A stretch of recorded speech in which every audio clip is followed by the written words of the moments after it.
What if I told you the UFC's latest moves aren't just about fights, they are about storytelling, spectacle, and the weird, wild world of athlete branding? Let me tell you, the past few weeks have been a masterclass in how combat sports are evolving into something far more dramatic. Take Michael Bisping, for example.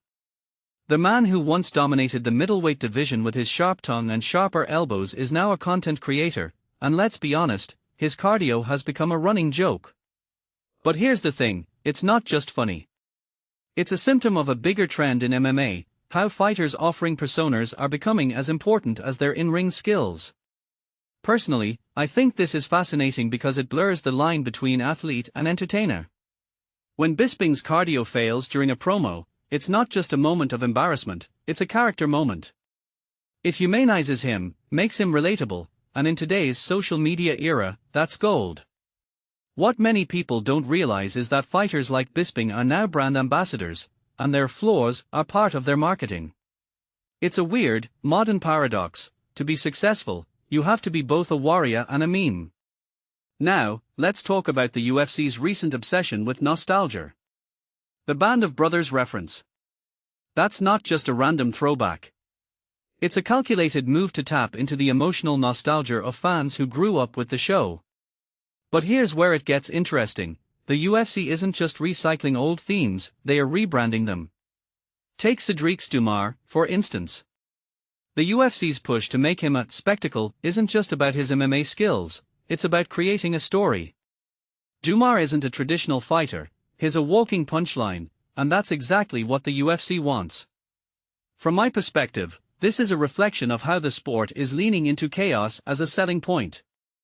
If you take a step back and think about it, the UFC's recent events have been less about skill and more about shock value.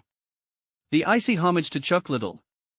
That's not just a tribute, it's a way to sell merch, generate buzz, and keep older fans engaged. What this really suggests is that the UFC is treating its audience like they are at a theme park, where the rides are the fights, and the attractions are the legends. But here's the deeper question, where does this leave the actual athletes?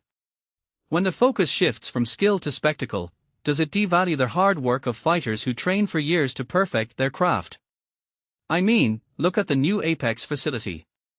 It's a marvel of technology, but it's also a statement.